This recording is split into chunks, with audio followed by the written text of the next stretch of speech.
TV. Bobby Aguilar. Kabanata 201. Sa sandaling nahulog ang mga salita, ang malaking screen sa dingding ay dahan-daang ipinakita ang eksena mula sa araw na iyon.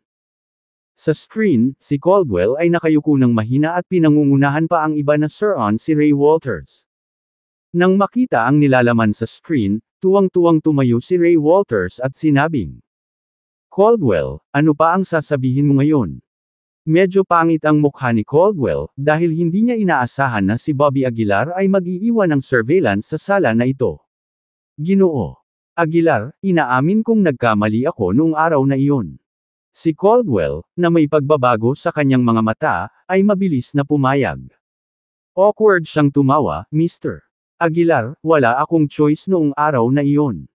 Si Conrad Schroeder ay sobrang nakakatakot kaya kailangan kong protektahan ang sarili kong buhay, tama ba? Ngumisi si Bobby Aguilar, naiintindihan ko na pinuprotektahan ko ang iyong buhay, ngunit nais kong gamitin ang kamay ni Conrad Schroeder para tanggalin si Ray Walters. "Sorry, hindi ko matitiis iyon." Hindi nagpanik si Caldwell dahil sa kanyang impresyon, si Bobby Aguilar ay isang taong napakadaling kausap. Kaya, ngumiti si Caldwell at sinabing, "Mr. Aguilar, huwag masyadong calculative, alam kong mali ako, handa akong bayaran si Ray Walters." "Ano sa tingin mo? Kabayaran?" Nanlamig ang mukha ni Bobby Aguilar. "Caldwell, pinagtaksilan mo ang sarili mong mga tao, na naging sanhi ng pagkawala ng mga paanialan, malulutas ba ito ng simpleng kabayaran? So ano pa ang gusto mo?" Ungol ni Caldwell. "Nangyari na ang usapin, buti na lang nakaka-compensate ako. At saka, ang mga taong ito ay nasa ilalim ko na ngayon. Kung hindi kami nagtatrabaho para sa iyo, hindi ka rin kikita." Obvious naman na hindi man lang sineryoso ni Caldwell si Bobby Aguilar. Iba talaga ang ugali niya kina Conrad Schroeder at Bobby Aguilar. Kahit na natalo ni Bobby Aguilar si Conrad Schroeder, sa mga mata ni Caldwell, ang pagpigil ni Bobby Aguilar ay mas mababa kaysa kay Conrad Schroeder. "Nakipag-away sa akin." Pinaikit ni Bobby Aguilar ang kanyang mga mata. Ngumisi siya, "Mukhang hindi talaga ako dapat maging masyadong mabait sa inyo kung minsan." Sa sandaling bumagsak ang mga salita, itinaas ni Bobby Aguilar ang kanyang daliri, at isang marahas na chiji nang direktang nabasag ang mga tuhod ni Caldwell. Biglang, tumulo, si Caldwell sa lupa. "Ngayon naiintindihan ko na ang isang prinsipyo, para sa mga taong katulad mo, mapapatakot ko lang kayo." Dahan-daang tumayo si Bobby Aguilar, hakbang-hakbang, naglalakad patungo sa Caldwell. Medyo pangit ang mukha ni Caldwell. Natatakot niyang sinabi, "Ikaw. Ano ang gusto mo? Kung hindi kita papatayin ngayon, sino ang magpapasakop sa akin sa hinaharap?" Ang tinig ni Bobby Aguilar ay napuno ng gumugulong na mamamatay tao na espiritu. Saglit na namutla ang mukha ni Caldwell sa takot. Mabilis siyang tumingin sa iba at sumigaw ng mapilit, "Kayo! Kayo, pakiusap para sa akin." Ngunit ang mga taong ito ay orihinal na pabago-bago, kaya sino ang magsusumamo para kay Caldwell? "Ginoo Aguilar, alam kong mali ako, I won't dare to do it again in the future, please spare my life." Nanginginig ang katawan ni Caldwell, puno ng takot ang boses niya. Ngumisi si Bobby Aguilar, "Kung alam mo kung ano ang mangyayari ngayon, bakit ka mag-abala sa unang pagkakataon?" Sa sandaling bumagsak ang mga salita, itinaas ni Bobby Aguilar ang kanyang kamay at pinitik iyon patungo sa ulo ni Caldwell. Sa kritikal na sandali pa lang, biglang bumukas ang pinto sa labas. Pumasok ang ilang opisyal na patrolman. Nanguna ang isang lalaking may parisukat na mukha, na malamig na sumigaw, "Bobby Aguilar, arestado ka." Bahagyang nagsalubong ang mga kilay ni Bobby Aguilar. "Arestado? Sino ka?" tanong ni Bobby Aguilar na nakakunot ang noo. Ngumisi ang kabilang partido, "Ako ay taga Chazal Province Patrol Bureau. Ang pangalan ko ay Lucas Dillon." Lucas Dillon. Nagbago ang mukha ni Ray Walters. Mabilis niyang sinabi, "Mer Aguilar, itong Lucas Dillon ay mula sa kampo ni Conrad Schroeder." Agad na nagdilim ang mukha ni Bobby Aguilar. Hindi niya inaasahan na pagkatapos matalo sa kanya, gagawin ni Conrad Schroeder ang pamamaraang ito. Dalhin mo siya. Kinaweyan ni Lucas Dillon ang kanyang kamay, at maraming tao ang sumugod kay Bobby Aguilar. Ano ang gusto mong gawin? Nagmamadaling sigaw ni Ray Walters.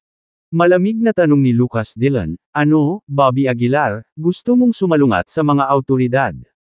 Nagsalubong ang kilay ni Bobby Aguilar. Ang pagkontra sa mga awtoridad ay isang bagay na talagang hindi magagawa. Sa panahong ito, kahit na sino man ito, hindi maaaring lumaban sa mga awtoridad. Ray Walters, bumalik ka. Ikinaway ni Bobby Aguilar ang kanyang kamay. Ginoo Aguilar, si Ray Walters ay tila balisa ngunit walang magawa. Tumingin si Bobby Aguilar kay Lucas Dillon at same time na sinabi, sasama ako sa iyo. Bumantong hininga si Lucas Dillon, parang ganyan. Pagkatapos, ilang tao ang lumapit sa tabi ni Bobby Aguilar. Ang kanilang mga ekspresyon ay tila tensyonado, dahil ang lalaki sa kanilang harapan ay nanalo laban kay Conrad Schroeder. Imposibleng hindi sila kabahan. Sa ilalim ng mapagbantay na mga mata ng lahat, si Bobby Aguilar ay dinala sa kotse. Damn it, it scared the hell out of me. Napabuntong hininga si Caldwell, tanging panginginig ang nararamdaman niya sa kanyang likuran. Alam kong hindi pa kakawala ni Conrad Schroeder si Bobby Aguilar. Gusto mo pa ba akong patayin? Mangarap pa. Ngumisi si Caldwell. Find new updates on N.O.V.E. Albon.com. Sinama ng tingin ni Ray Walters si Caldwell at napag-alitan ng malakas. Caldwell, hindi ka ba nabigyan ng leksyon ng mga nakaraang pangyayari? Aral. Tumawa ng mapanukso si Caldwell. Hindi mo ba naisip na makakalabas pa si Bobby Aguilar this time? Hayaan mong sabihin ko sa iyo, ang pamilya Schroeder ay nangingibabaw sa Chazelle sa loob ng maraming taon. Ang kanilang mga koneksyon ay lampas sa iyong imahinasyon. Sa pagkakataong ito, tiyak na mamamatay si Bobby Aguilar sa loob. Dahil sa sinabi ni Caldwell, medyo naging pangit ang mukha ni Ray Walters. Oo, ang pamilya Schroeder ay nasa Chazelle ng napakaraming taon, at ang kanilang mga koneksyon ay matagal nang magkakaugnay. Napakahirap hawakan sila. Ikaw naman, Ray Walters, walang proteksyon ni Bobby Aguilar, ano ang ibinibilang mo? Bumalik ka na lang sa pagiging gangster mo. Malamig na tawa ni Caldwell. Pagkatapos, tumingin siya sa driver at sumigaw, dalhin mo ako sa ospital. Pagkasakay ni Bobby Aguilar sa kotse, tinungo nila ang Shiglan City. Ginoo Dillon, gusto kong malaman kung anong batas ang nilalabag ko. Tanong ni Bobby Aguilar. Napatingin si Lucas Dillon kay Bobby Aguilar at nginisyan, hindi mo alam kung anong batas ang nilabag mo. Hindi ba ikaw ang lumaban at pumatay? Ito lamang ay sapat na upang kitilin ang iyong buhay. Nagsalubong ang kilay ni Bobby Aguilar. Kung kailangan niyang sabihin ito, hindi naman talaga mali ang sinabi ni Lucas Dillon. Talagang pinatay ni Bobby Aguilar ang isang tao, tulad ng Grandmaster sa ibang bansa. Nakipaglaban din siya, tulad ng pananakit kay Asher Lane, Tristan Schroeder, at iba pa. Ngunit, para sa mga kapaligiran ng mga martial artist, kadalasan ay pumikit sila. Tungkol naman sa Overseas Grandmaster, ang balita sa oras na iyon ay talagang puno ng papuri para kay Bobby Aguilar. Higit sa lahat, wala silang ebidensya. Sa tingin mo ba wala tayong ebidensya? Mukhang nahulaan ni Lucas Dillon ang iniisip ni Bobby Aguilar. Naglabas siya ng isang stack ng mga dokumento at munition, ito ang lahat ng ebidensya ng iyong mga krimen, tingnan mo ang iyong sarili. Tiningnan ni Bobby Aguilar matapos matanggap ang mga dokumento. Sa loob ay may makapal na talaan ng mga kaso ng pagpatay. Ngunit hindi ito ginawa ni Bobby Aguilar. Ni hindi man lang niya narinig ang tungkol sa kanila. Sinusubukan mo bang i-frame ako? Malamig na sabi ni Bobby Aguilar. Ngumuso si Lucas Dillon, kung ano tayo, at hindi tayo Bobby Aguilar, sa tingin mo maaari kang maging isang dragon pagkatapos talunin si Conrad Schroeder. Sabihin ko sa iyo, imposible. Bakas sa mukha ni Bobby Aguilar ang galit. Pinandilatan niya si Lucas Dillon at sinabing, sinasiraan mo ako, ang kriminal ay ikaw. Kabanata 202. Ha ha ha ha. Hindi napigilan ni Lucas Dillon na tumawa ng malakas. Bobby Aguilar, sinong maniniwala sa sinasabi mo? Tumaas ang isang kilay ni Lucas Dillon. Si Bobby Aguilar ay biglang nagalit, ang kanyang katawan ay nagmumula sa isang mamamatay tao na espiritu. Naramdaman ng mamamatay tao na espiritong ito, tila hindi natakot si Lucas Dillon. Ngumisi siya, "So, gusto mo akong patayin? Maglakas loob ka ba?" Si Bobby Aguilar ay nasa bingit ng pagkawala ng kanyang katwiran, ngunit ang mga larawan ni Emily Taylor ay patuloy na bumabaha sa kanyang ulo. Hindi ko basta-basta masisira ang lahat, nanggigigil si Bobby Aguilar. Ipinikit niya ang kanyang mga mata at nagsimulang huminga ng dahan-dahan, inayos ang kanyang pag-iisip. Ngumisi si Lucas Dillon, "Umupo ka at kumilos." Bumilis ang sasakyan at mabilis na nakarating sa Shiglan City. Ang ikinagulat ni Bobby Aguilar ay hindi siya dinala sa patrol department ngunit inilipat sa medyo malayong lugar. Mayroong isang malaking hola dito, at sa ibabaw ng hola, ay ilang malalaking karakter, Martial Arts Association Prisoner Penitentiary. Napaangat si Bobby Aguilar sa signboard, bahagyang kumunat ang kanyang mga kilay. Ano ang lugar na ito? Paanong hindi ko pa ito narinig? Labas! Kinaweyan ni Lucas Dillon ang kanyang kamay, na sinenyasan si Bobby Aguilar na bumaba ng sasakyan. Bumaba si Bobby Aguilar sa kotse, sumunod sa likuran ni Lucas Dillon hanggang sa pasukan.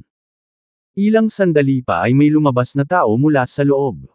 Sa mas malapit na pagsusuri, si Bobby Aguilar ay nagulat na ang taong ito ay isang Grandmaster. "Ginoo McBride, iniiwan ko ang taong ito sa iyo." Iniulat ni Lucas Dillon, na bahagyang nakangiti. Bahagyang tumango ang lalaking tinutukoy bilang Mr. McBride at sinabing, "Huwag kang mag-alala, mahigpit kong hahawakan ito." Pagkatapos noon, lumingon si Lucas Dillon kay Bobby Aguilar. He smiled faintly. "This is a place specifically designated to handle people like you martial artists, and I am the vice president here." Ito ang unang pagkakataon na nalaman ni Bobby Aguilar ang Martial Arts Association at ang kanilang mga tungkulin. Ngunit, ang lugar na ito ay tila ganap na wala sa opisyal na balangkas. Huwag mong isipin ang pagtakas. Kung gayon, ituturing kang takas. Muli, nakita ni Lucas Dillon ang mga iniisip ni Bobby Aguilar. Medyo hindi komportable si Bobby Aguilar. Malamig niyang sinulyapan si Lucas Dillon, ang kanyang mga mata ay puno ng mamamatay tao na espiritu. "Lucas Dillon, babayaran mo ito."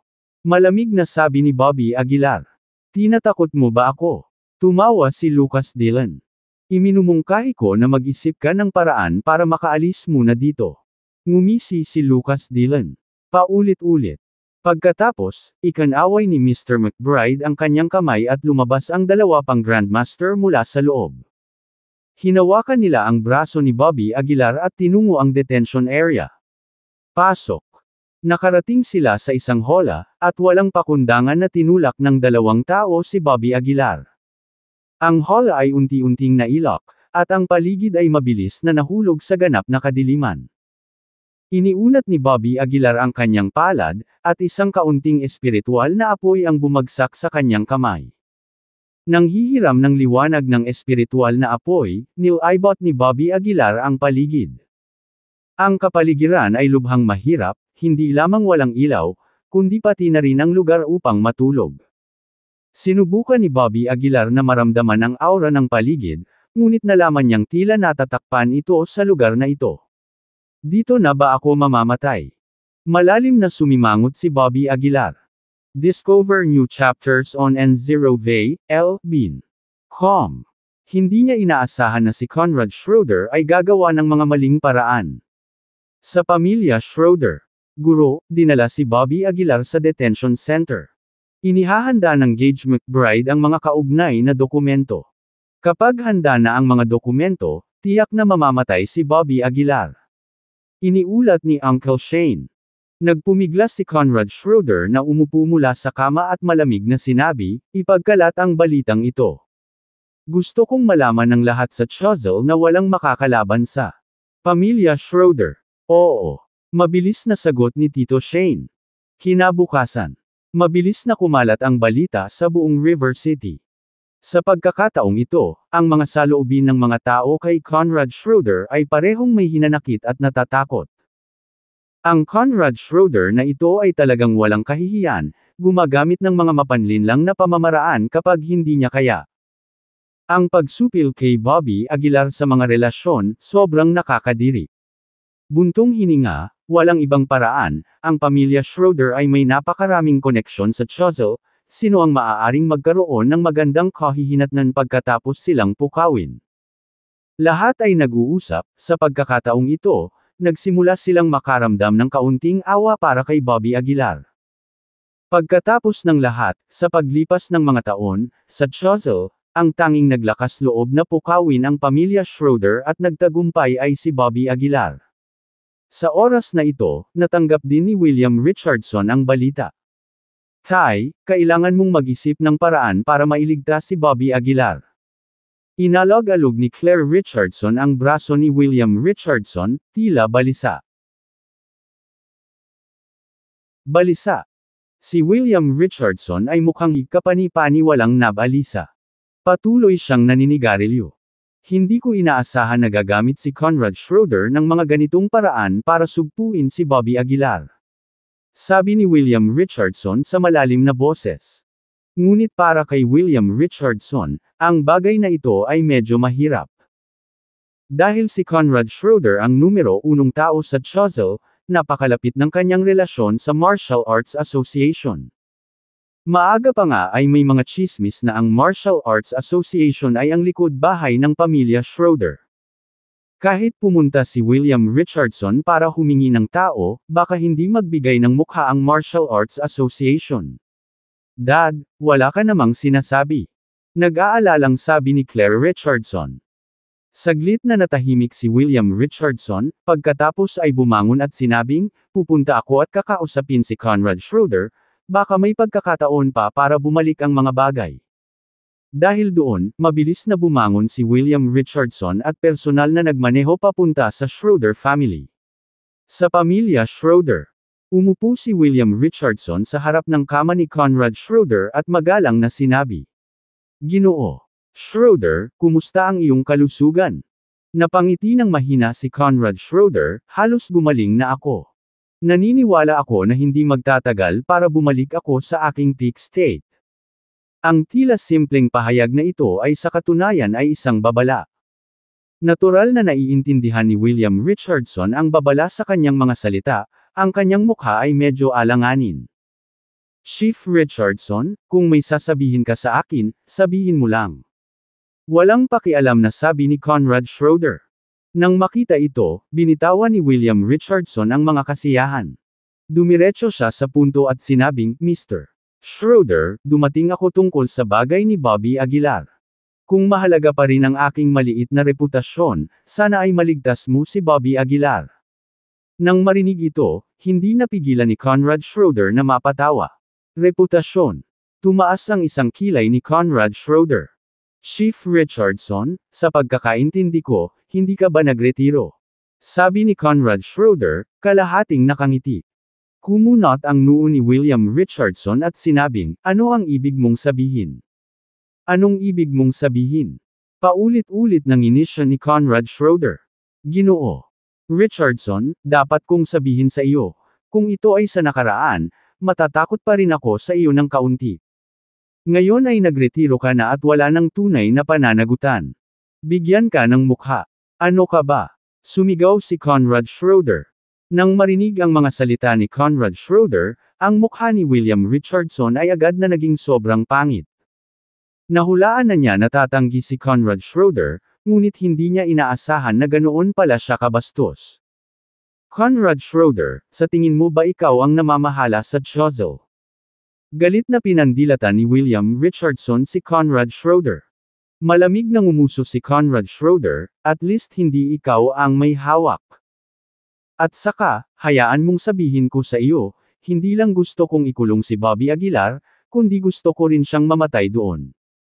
Sa Choiseul, kahit na mayroon kang mahusay na mga kakayahan, para saan ito? Hanggat sinasabi ko, kahit isang henyo ay dapat mamatay ng bata pa. Namula si William Richardson sa galit, itinuro niya si Conrad Schroeder at sinabing, "Conrad Schroeder, hindi ko ito hahayaang magpahinga dito. Hahaha. Maaari kang pumunta sa Martial Arts Association ng personal at tanungin siya, tingnan natin kung bibigyan kanila ng mukha." Napangisi si Conrad Schroeder. Nagnganga ang mga ngipin ni William Richardson. Nang hindi na nagsalita pa, tumalikod siya at iniwan ang pamilya Schroeder.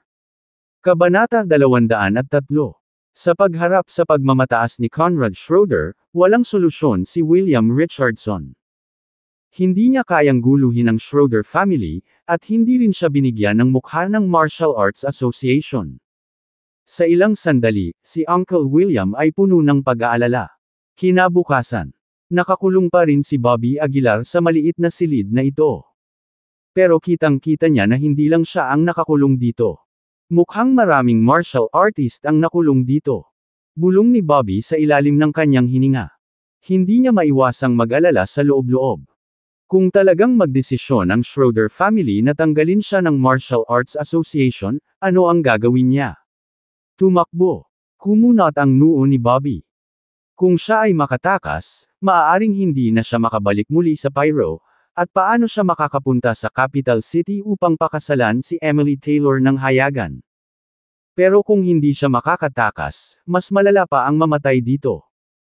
Maya-maya lang, umalangaw ang mga yabag mula sa labas. Ilang saglit lang, bumukas ang ilaw. Maraming tao ang nakatayo sa pintuan. Sa unahan ay si Gage McBride, kasama si Uncle Armando, ang punong tagapangasiwa ng Schroeder family. Nang makita ang 2 taong ito, biglang nanlamig ang mukha ni Bobby. Lumapit si Tio Armando sa selda, nakatayo sa labas na may malamig na ngiti. "Bobby Aguilar, ano ang silbi ng talunin ng ulo ng pamilya? Isa ka pa ring preso." Malamig na sagot ni Bobby, "May backbone talaga si Conrad Schroeder, ito ba ang numero 1 tao sa Chozel? Ganito lang ang kakayahan, ha?" Tawa ng tawa si Tio Armando, "The winner takes all. Hanggat ito ay matagumpay, sino ang makakaalala sa iyong mga taktika?" Biglang tumayo si Bobby, pinandilatan si Uncle Armando, "Dapat pinatay ko si Conrad Schroeder." "Hey, wala kang pagkakataong iyon ngayon," nakangiting sabi ni Tio Armando. Sumandal siya sa isang gilid ng selda, na sinasabing masama, "Sinasabi ko sa iyo, pagkatapos mong mamatay, lahat ng umaasa sa iyo ay magdaranas ng galit ng pamilya Schroeder. Sisiguraduhin kong ang iyong mga kaibigan at pamilya ay namamaalamos ng buhay ngunit hindi mahanap ang kamatayan." Mabangis na sabi ni Tio Armando. Nang marinig ito, napuno ng hindi mapigil ang galit si Bobby. Bigla niyang pinakawalan ng kanyang espiritual na kapangyarihan, at ang kanyang palad ay tumama sa dibdib ni Uncle Armando sa himpapawid. Gamit ang isang palad na ito, pinalipad si Tio Armando. Kung ang isang ordinaryong tao ang kumuha ng tama na ito, tiyak na mamamatay sila. Updated from V, E per pound, I, Enc, O, per meter. Ngunit kung tutusin, si Tio Armando ay isang grandmaster. Bagamat inalis ang kanyang cultivation, nandoon pa rin ang katawan ng grandmaster. Kaya lang, isang subaw lang ng dugo ang iniluwa niya. "Bobby Aguilar, talagang nililigawan mo si kamatayan." Pinunasan ni Tio Armando ang dugo sa kanyang bibig. Nilingan niya si Gage McBride at sinabing, "President McBride, ilipat mo siya sa pampublikong selda." Ngumiti si Gage McBride, "Walang problema." Pagkatapos nito, ikanaway niya ang kanyang kamay, at 2 grandmaster ang pumasok mula sa labas ng pinto. Ilipat ang bilanggo na si Bobby Aguilar sa pampublikong selda. Utos ni Gage McBride. Oo. 2 tao ang nag-escort kay Bobby, naglalakad sa malalim na kadiliman. "Bobby Aguilar, sinasabi ko sa iyo, malapit nang maging handa ang iyong file, at mamamatay ka ng walang pag-aalinlangan." Boses ni Tito Armando mula sa likuran. Nanatiling tahimik si Bobby, nakakuyom ang kanyang mga kamao, halos lamunin na siya ng galit sa kanyang puso. "Pumasok ka dyan." Nakarating sila sa public cell. Ang pampublikong selda ay napakalaki. Mas angkop na tawagin itong isang inabandunang kaparangan kaysa isang selda. Dito, walang mga kama. Lahat ay natulog sa lupa. Sa isang sulyap, mayroong hindi bababa sa ilang dose-dosenang mga martial artist sa pampublikong selda. At ang pinakamalakas sa kanila ay malapit nang maabot ang Grandmaster Realm. Ang Martial Arts Association ay talagang hindi ganoon ka-simple. Bahagyang kumunat ang noo ni Bobby. Casual siyang nakahanap ng pwestong mauupuan, pagkatapos ay ipinikit ang kanyang mga mata at nagsimulang magnilay-nilay. Tumatakbo ang isip ni Bobby Aguilar, nag-iisip ng hindi mabilang na mga solusyon, ngunit walang gumana. Talaga bang mamamatay ako dito? Isang kislap ng kawalan ng pag-asa ang sumilay sa mukha ni Bobby. Lalong naging unstable ang kanyang emosyon, na para bang anumang oras ay sisibog. Hindi ako maaaring mamatay dito. Nagngalit si Bobby ng kanyang mga ngipin, at isang nakakasilaw na liwanag ang bumungad sa kanyang katawan. Tumayo siya, tumingin sa labasan ng hola, at biglang sumabog sa lakas. Anak, ipinapayo ko sa iyo na iwanan ang ideyang iyon. Kaya lang, may biglang nagpaalala sa kanya. Bagaman ang Martial Arts Association ay isang organisasyong sibilyan, mayroon itong espesyal na lugar sa puso ng mga martial artist sa buong mundo. Kung sapilitan kang lumabas sa hola, ikaw ang magiging kaaway nila. Nagpatuloy ang tao. Nagsalubong ang kilay ni Bobby. Malinaw, ang Martial Arts Association ay katulad ng isang opisyal na organisasyon sa puso ng mga martial artist. Walang handang masaktan sila. Nagsimulang kumalma ang hininga ni Bobby. Huminga siya ng malalim at bumulong, baka may pagkakataon pa. Tiyuhin. Siguradong makakahanap ng paraan si William at ang iba pa. Sa pag-iisip na iyon, binawi ni Bobby ang kanyang aura, umupo muli. Sa sandaling iyon, biglang nagkaroon ng kaguluhan sa hindi kalayuan. Ikaw anak ng aso, lumuhad ka para sa akin. Paglingon, nakita ni Bobby ang 4 o 5 martial artist na nakapalibot sa isang binata. Lahat silang 4 o 5 ay nasa Grandmaster Realm, na may pambihirang lakas. Gayunpaman, ang binata na napapaligiran ay may hindi gaanong lakas at halos hindi nagkakahalaga ng pagbanggit. Hindi pwede. Hinding-hindi ako susuko, kahit napatayin ako nito. Angal ng binata. Noong una, hindi nag-aalala si Bobby sa pangyayaring ito, ngunit parang pamilyar ang boses ng binata. Iminulat niya ang kanyang mga mata at tumingin sa direksyon ng ingay. Nakakagulat, si Edward Green iyon. Bakit nandito si Edward?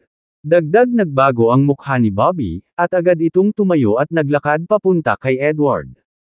Idiniin ng ilang martial artist ang kanilang mga kamay sa balikat ni Edward. Hindi lumuluhod. Bueno, babaluin namin ang iyong mga paa at papaluhod ka sa natitirang bahagi ng iyong buhay. Galit na sigaw ng nangungunang matipunong lalaki. Tumutulo ang pawis sa noo ni Edward, ngunit patuloy pa rin siya sa pagkapit. Ignorante tanga. Napangisi ang matipunong lalaki. Itinaas niya ang masungit niyang palad at marahas na hinampas ito kay Edward. Akmang tatama na ang palad kay Edward, may maselang kamay ang humawak sa kanyang palso. Sumimangot ang matipunong lalaki at sumigaw, sino ang nang-ahas na makialam sa negosyo ko? Iyong ama. Malamig na sabi ni Bobby. Sa sumunod na segundo, nagpuwersa ang palad ni Bobby, na durog sa palso ng matipunong lalaki. Ang matinding sakit ay naging dahilan ng pagsigaw ng matipunong lalaki. Lalong galit na galit ang ibang nasa paligid niya, sumugod kay Bobby. Ngunit ang mga Grandmaster na ito ay wala bago si Bobby. Mabangis ang mga galaw ni Bobby, sa bawat suntok na dumarating, may bali sa braso o binti. Sa loob lamang ng ilang minuto, lahat ng 4 na Grandmaster na ito ay natalo na. Ginoo Aguilar, paano? Paano ka nakarating dito? Nauutol na sabi ni Edward, nagulat. Tinapik ni Bobby ang balikat ni Edward at malamig na tumingin sa mga tao, so, gusto ninyong lahat na lumuhad sa iba.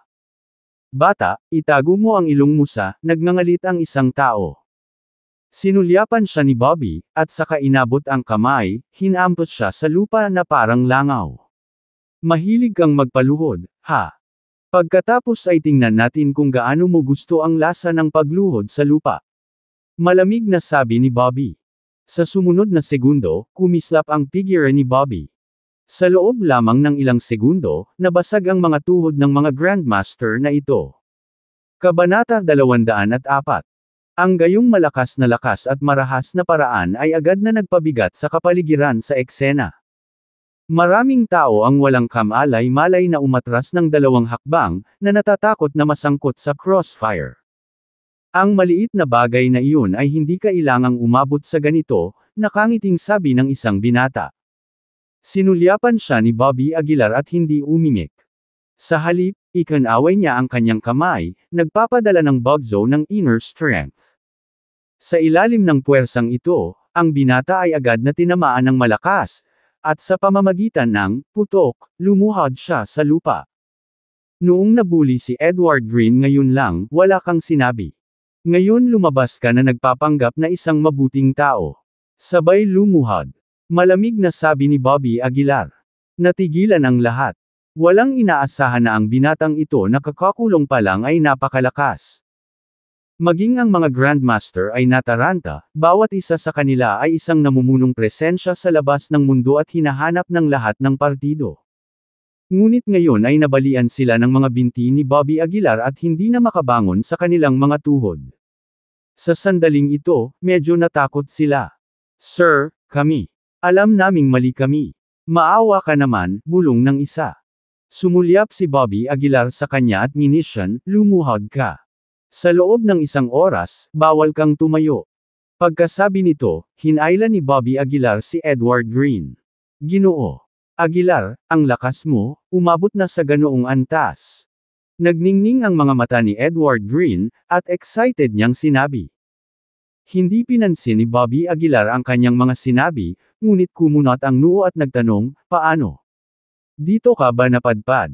Sa pakikipag-usap tungkol sa paksang ito, hindi napigilan ni Edward Green na mapabuntong hininga. Pagkatapos, ipinaliwanag ni Edward Green ang nangyari. Sa pamamagitan ng pag-uusap, nalaman na si Edward Green ay may nakababatang kapatid na babae na nag-aaral sa Shiglan City.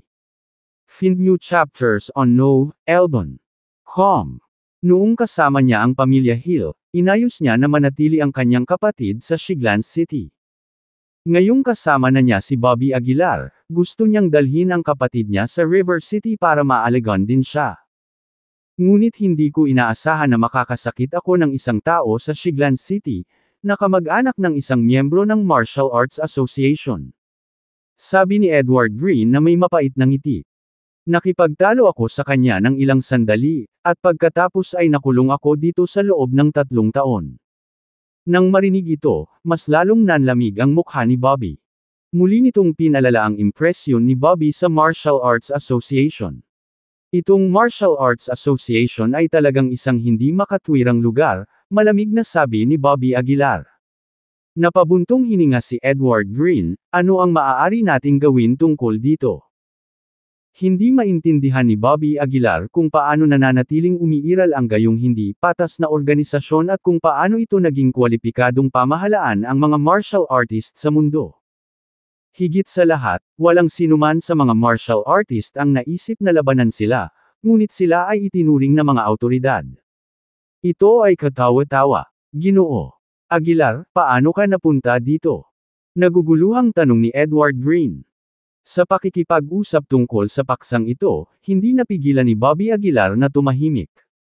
Sa pagkakataong ito, hindi pa rin alam kung magkakaroon ba siya ng pagkakataong umalis o mamatay man lang dito. Sa pag-iisip nito, hindi niya maiwasang mapangiti ng mapait.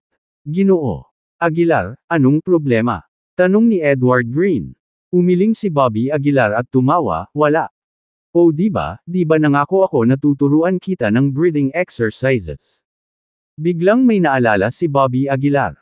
Tumango si Edward Green, oo, akala ko nakalimutan mo na. Nako, naging abala ako. Nakalimutan ko talaga. Ngumiti ng mapait si Bobby Aguilar. Habang may oras pa, ipapasa ko sa iyo ang pamamaraang ito ng paghinga, mataimtim na sabi ni Bobby Aguilar. Matagal nang kasama ni Edward Green si Bobby Aguilar, palaging tumutulong ng walang anumang reklamo. At si Bobby Aguilar ay walang ibang maibibigay sa kanya, kaya ang hanay ng mga pagsasanay sa paghinga na ito ay maaaring ang pinakamagandang regalo. Mabilis na tumango si Edward Green, okay. Kaya pumunta silang dalawa sa isang tabi, at nagsimulang ituro ni Bobby Aguilar ang pamamaraan. Ang talento ni Edward Green ay hindi masama. Wala lang siyang resources ng isang malaking pamilya. Sa ilalim ng pagtuturo ni Bobby Aguilar, si Edward Green ay gumugol lamang ng isang oras sa pag-aaral ng mga pangunahing kaalaman sa mga pagsasanay sa paghinga. Ginoo Aguilar, iba ang pakiramdam nito sa inner strength na sinasanay ko. Medyo nagulat na sabi ni Edward Green. Tumawa si Bobby Aguilar, mas malakas ito kaysa sa inner strength. Tandaan ang pamamaraang ito, dahan daw ang sanayin ito, at balang araw ay hihigit ang iyong lakas sa iyong imahinasyon. Patuloy na tumango si Edward Green, hindi naglakas loob na magsalita. Bobby Aguilar. Maya-maya lang ay may sumigaw mula sa labas. Paglingon ko, nakatayo si Gage McBride sa entrance. Nagsalubong ang kilay ni Bobby Aguilar, at agad itong naglakad patungo sa pintuan ng selda. Anong meron, may dala ka ba? Malamig na tanong ni Bobby Aguilar. Tinitigan ni Gage McBride si Bobby Aguilar, pagkatapos ay sinabing walang pakialam, mas mabuting iwaksi mo ang iyong masungit na hitsura. Hindi ko ito gusto.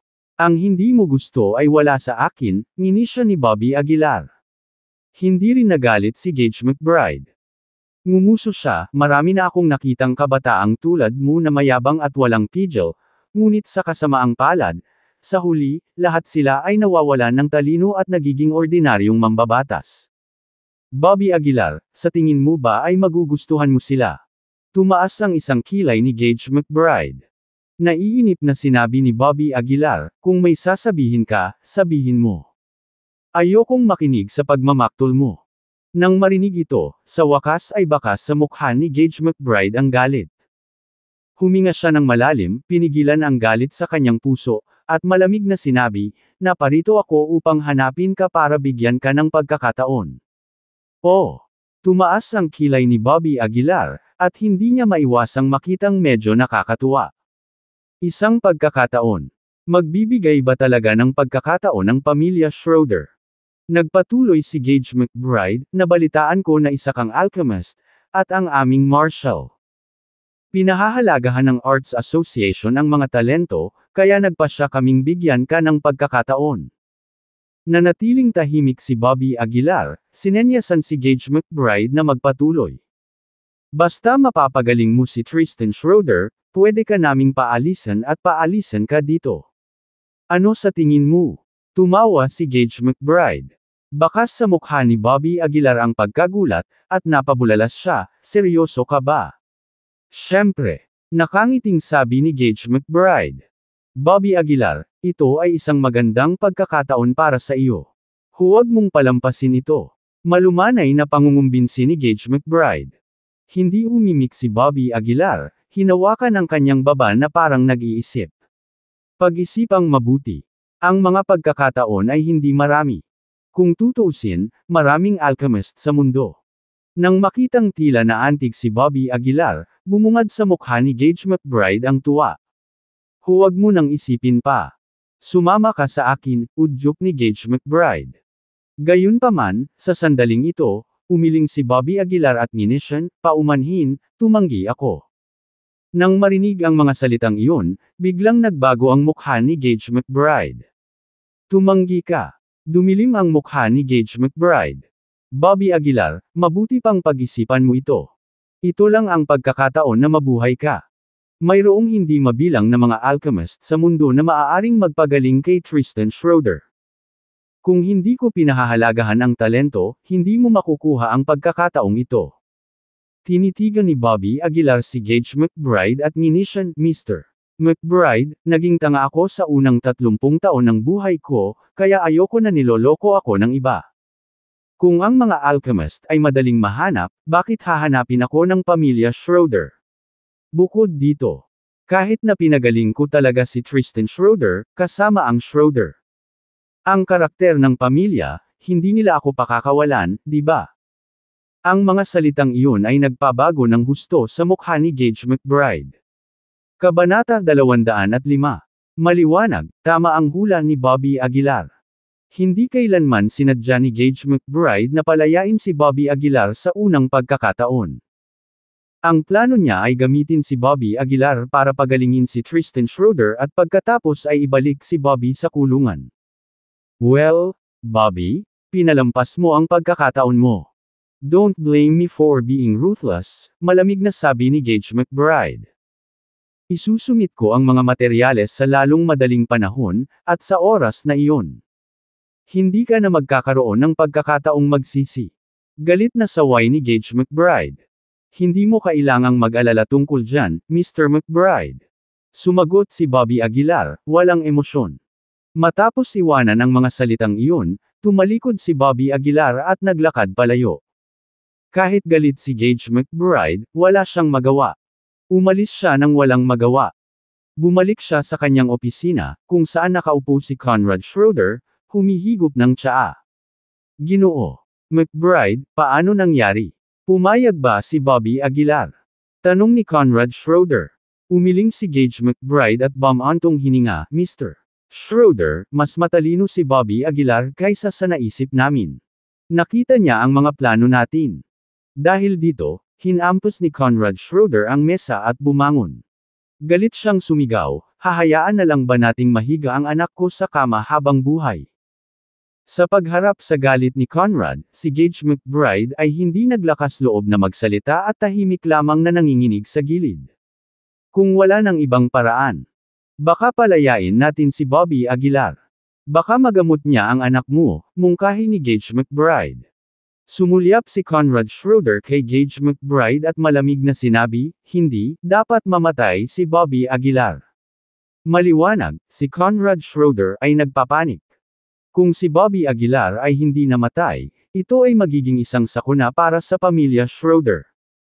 Hindi niya kailanman papayagan ang sinuman na hamunin ang katayuan ng pamilya Schroeder sa Choiseul. Bumantong hininga si Gage McBride at sinabing, wala na tayong magagawa kung ganoon. Isang malamig na sulyap kay Gage McBride si Conrad Schroeder at sinabing, isumite kaagad ang mga materyales, patayin si Bobby Aguilar, makakapaghintay ang iba. Para kay Conrad Schroeder, ang katayuan ng kanyang pamilya ay higit pa sa buhay ng kanyang anak na si Tristan Schroeder. Pagkabalik ni Bobby Aguilar sa kanyang selda, sumugod si Edward Green. Ginoo Aguilar, sinaktan mo ba ang pamilya Schroeder? Nakatitig si Edward Green kay Bobby Aguilar, halatang hindi naniniwala. Magsasalita na sana si Bobby Aguilar nang ang ilang Grandmaster na nakaluhod sa lupa ay nagmamadaling lumapit sa kanya kasama ang suporta ng kanilang mga kasama. Sa pagkakataong ito, ang kanilang mga mukha ay hindi puno ng hinanakit, ngunit isang hindi masabi na paggalang. Ginoo Aguilar, napayuko silang lahat at sabay-sabay na sumigaw. Medyo nagulat ito kay Bobby Aguilar. Nakatingin sa ilang lalaking nasa harapan niya, tinanong niya na may kalahating ngiti, tungkol saan ba ito? Nagmamadaling ipinaliwanag ng mga lalaki, nabalitaan namin na hindi lamang pinukaw ng isang binata sa Choiseul ang pamilya Schroeder, kundi tinalo rin si Conrad Schroeder. Hindi namin akalain na ikaw pala ang binata. Oo, kilala ang iyong mga gawa, lubos kaming humahanga sa iyo. Na-offend ka namin dati. Patawarin mo kami. Lalo nitong ikinagulat si Bobby Aguilar. Kahit sa loob ng kulungan, kumalat na ang balita. Tila ang impluwensya ng pamilya Schroeder sa Choiseul ay talagang lampas sa imahinasyon. Ginoo Aguilar, sa loob ng maraming taon na ito, walang sinuman ang nang-ahas na pukawin ang pamilya Schroeder. Ikaw ang una. Oo, kung maaari, handa kaming sundan ka. Ang lahat ng mga taong ito ay mga Grandmaster. Kung sila ay nasa labas ng mundo, tiyak na makakabuo sila ng isang mabigat na puwersa. Sa kasamaang palad, tila malabong magkaroon ng pagkakataong makaalis si Bobby Aguilar. Magiliw na nag-uusap ang ilang lalaki, at pinagaling din ni Bobby Aguilar ang kanilang mga binti para sa kanila. Bagamat ang mga taong ito ay natakot sa pamilya Schroeder, mayroon din silang matinding pagnanais na lumaban, tanging sila ay masyadong natakot na kumilos. Sa pagtingin sa grupo ng mga tao na puno ng matuwid na galit, hindi maiwasan ni Bobby Aguilar na tumingin sa direksyon ng kulungan. Paano kung magsama-sama tayo, mag-alsa laban sa Martial Arts Association, at lumabas sa kulungan na ito? Anong masasabi mo? Mahinang sabi niya. Ang kanyang mga salita ay sinalubong ng agarang katahimikan. Ang kaninang buhay na kapaligiran ay biglang naging medyo malamig, ni isang tao ay walang nang ahas na magsalita. Ginoo Aguilar, hindi naman sa ayaw ka naming tulungan, kundi hindi praktikal ang ideyang ito, sabi ng isang tao. Oo, Mr. Aguilar, ipinapayo namin sa iyo na talikuran ang ideyang ito. Kumunot ang kilay ni Bobby Aguilar, nalilito. Pagkapasok ko rito, nakita ko na ang Martial Arts Association ay binabantayan lang ng ilang Grandmaster. Kung tayo ay magkakaisa, madali tayong mag-break. Ginoo Aguilar, ang nakita mo ay ang Martial Arts Association of Chozel lang, hindi sang-ayon ng matipunong lalaki na nagsimula ng usapan. Chozel only have Grandmasters, paano naman ang Central Province? Paano ang Capital City? Ang Martial Arts Association ay ang opisyal na organisasyon ng mga martial artist, talagang hindi nila kukonsintihin ang anumang hamon sa kanilang autoridad. Kung may magrebelde, ang Central Province at Capital City ay malamang na magpadala ng mga tao upang paksain kami. Nang marinig ito, agad na naintindihan ni Bobby Aguilar. Ang Martial Arts Association na ito ay malamang na isang malaking organisasyon. Dahil naitatag sa loob ng napakaraming taon, nakaipon na sila ng malalim na kapangyarihan. Ang paghamon sa kanila ay natural na hindi ganoon ka-simple. Ginoo Aguilar, pasensya na. Ang ilan sa kanila ay humingi ng tawad. Ngumiti si Bobby Aguilar at sinabing, nagbibiro lang ako, sana maalagaan mo si Edward Green sa hinaharap. Ginoo Aguilar, please rest assured, sabay-sabay na sagot ng lahat. Hindi pa sila nakakulong ng matagal at natural na hindi susundan si Bobby Aguilar sa pagkuha ng ganoong panganib. At hindi na muling binanggit ni Bobby Aguilar ang bagay na iyon. Mabilis lumipas ang panahon. Pagsapit ng gabi, inihanda na ni Gage McBride ang lahat ng nauugnay na materyales laban kay Bobby Aguilar.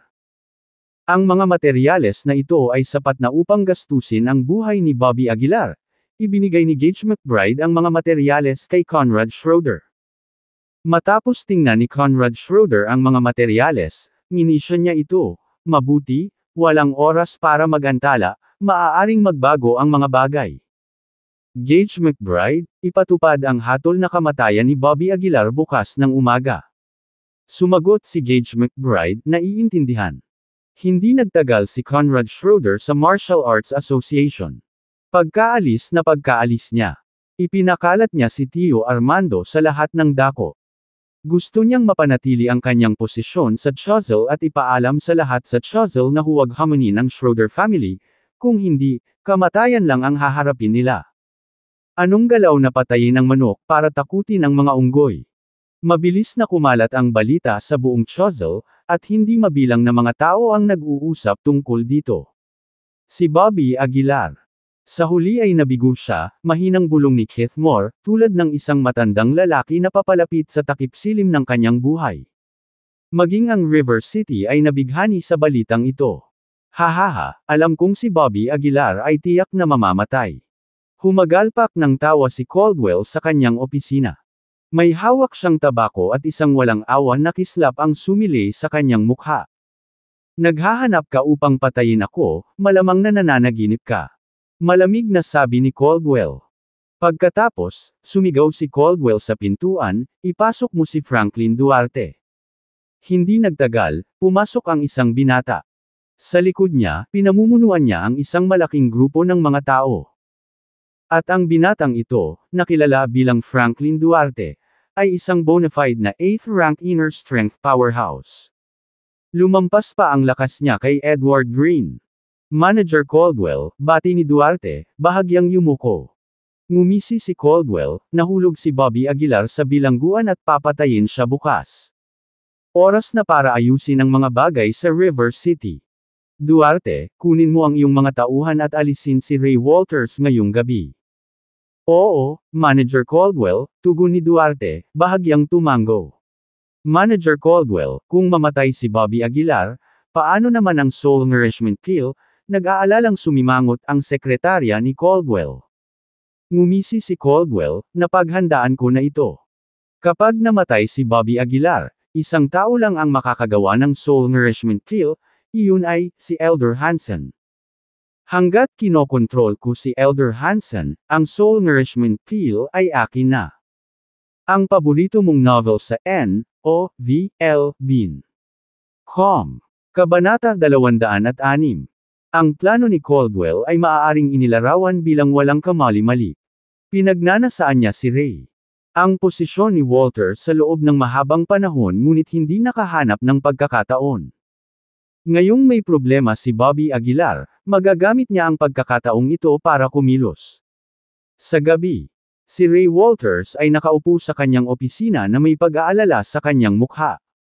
Ray, huwag kang masyadong mag-alala. Hindi pa ba nasa likod niya ang pamilya Taylor ni Mr. Aguilar? Aliw ni Alan. Hinatak ni Ray Walters ang kanyang sigarilyo at mahinang sinabi, oo, ngunit umabot na sa puntong ito at hindi pa rin kumikilos ang pamilya Taylor. Takot ako. Hindi niya natapos ang kanyang pangungusap, ngunit malinaw ang kahulugan. Sa ilang sandali, hindi alam ni Alan ang gagawin, dahil ang sitwasyon sa Shiglan City ay hindi isang bagay na maaari nilang panghimasukan. Sa sandaling iyon, biglang bumukas ang pinto ng opisina. Isang malaking grupo ng mga tao ang dumagsa, nakapalibot kay Ray Walters at sa iba pa. Nagbago ang mukha ni Ray Walters, at malamig na saway niya, sino ka para maglakas loob na pumasok sa opisina ko? Nililigawan mo ba si kamatayan? Hehe, Ray Walters, ako ito. Mabilis na lumabas si Caldwell mula sa labas ng pinto.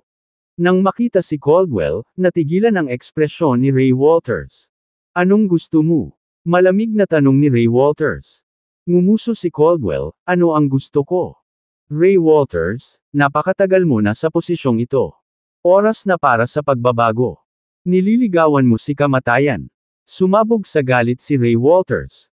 Kinuha niya ang telepono sa mesa para tumawag ng tulong. Huwag kang mag-alala, naalagaan na ang mga tauhan mo. Walang pakialam na sabi ni Caldwell. Biglang naging pangit ang mukha ni Ray Walters, dahil hindi niya inaasahan na mag-iinarte si Caldwell sa mga oras na ito. Caldwell, ang lakas ng loob mo. Hindi ka ba natatakot na kumagat ng higit sa kaya mong nguyain? Pinaikit ni Ray Walters ang kanyang mga mata. Pinunasan ni Caldwell ang kanyang mga kuko at tumawa, ngayon na ang lahat ng mapagkukunan ng negosyo ay nasa kamay ko ang River City, ano ang dapat kong katakutin? Wala na ang iyong suporta, Ray. Walters, lumipas na ang oras mo. Nililigawan mo si kamatayan. Sumabog sa galit si Alan, sinubukang tumayo, ngunit idiniin siya ni Franklin Duarte sa balikat. Huwag kang gagalaw, o hindi ka nalang uupo sa wheelchair, walang pakialam na sabi ni Franklin Duarte. Nag-iba ang mukha ni Alan, at napabulalas siya, inner strength expert. Nang marinig ang katagang ito, lumubog ang puso ni Ray Walters. Malinaw na nakapaghanda na si Caldwell para sa araw na ito. Alisin mo sila. Utos ni Caldwell. Oo. Kaya, si Ray Walters, na dating namuno sa River City, ay tahimik na inalis sa kanyang opisina. Ang napakaraming subordinate niya ay matagal nang naglaho ng walang bakas. Kapag gumuho ang malalaking gusali, walang matinding kulog, isang buntong hininga lamang ng panaghoy.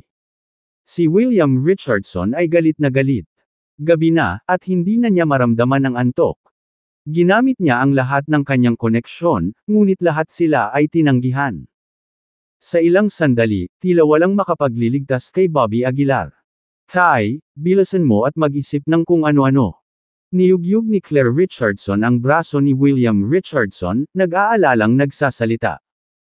Sumulyap si William Richardson kay Claire at umiling, ginawa ko na ang lahat, pero, sigh. Basahin ang pinakabagong mga chapters sa N.O.V.L. Copper Meter. Nataranta agad si Claire, anong gagawin natin? Tatayo na lang ba tayo at panuurin ang pagkamatay ni Bobby Aguilar? Nanatiling tahimik si William Richardson, patuloy lamang sa paghit-hit ng kanyang sigarilyo. Nagalit si Claire, sobra ang Schroeder family na ito. Tinatakpan nila ang langit gamit ang isang kamay. Hindi ako makapaniwalang walang makakaharap sa kanila. Ano ang gagawin mo? Claire, sinasabi ko sa iyo, huwag kang magulo. Nagmamadaling sambat ni William Richardson. Bumantong hininga si Claire at hindi na nagsalita, tumalikod na siya para bumalik sa kanyang silid at isinara ang pinto. Habang nakahiga siya sa kama at nag-iisip, sa wakas ay kinuha niya ang kanyang telepono at nag-dial ng numero. Si Emily, si Bobby Aguilar ay kinuha ng pamilya Schroeder. Sobra na sila, hindi nila kayang talunin si Bobby Aguilar, kaya ginamit nila ang mga koneksyon nila para ikulong siya. Bukas na nila ipapapatay. Sinubukan na ng tatay ko lahat ng connections niya at walang kwenta lahat. Emily. Ganoon ba talaga kalakas ang pamilya Schroeder? Walang makapaghahatid sa kanila sa hustisya. Pagkatapos magpadala ng ilang mga text message, inihagis ni Claire ang kanyang telepono sa isang tabi. Makalipas ang mga 10 minuto, sumagot si Emily Taylor, pupunta ako sa Choiseul bukas. Nang makita ang mensahe sa screen, agad na tumalon si Claire mula sa kama. Capital City, estate ng pamilya Taylor. Sa sandaling ito, malamig at galit na galit ang mukha ng isang babae. Ang kanyang nagyayelong mukha ay nagtataglay ng hindi mailarawang mamamatay tao na espiritu, na nagdagdag ng kakaibang alindog sa kanya. Gaano kalakas ang loob ng pamilya Schroeder na subukang linlangan ang lahat at kontrolin ang lahat? Wala bang natitira sa Choiseul? Sa pagharap sa galit na si Emily Taylor, maging ang maimpluwensyang si Mike Taylor ay hindi nang ahas na magsalita. Emily, huwag kang mag-alala. Ipapadala ko kaagad ang mga tao sa Choiseul. Sabi ni Mike Taylor na may mapait na ngiti. Sumulyap si Emily kay Mike Taylor at malamig na sinabi, hindi na kailangan, ako na mismo ang pupunta. Hindi na kailangang gumawa ng malaking kaguluhan sa gayong maliit na bagay, walang magawa si Mike Taylor. Sabi ko, ako na mismo ang pupunta, malamig na sabi ni Emily. Gusto kong makita kung gaano kalakas ang kapangyarihan ng pamilya Schroeder. Mga walang hiyang nilalang. Kinabukasan.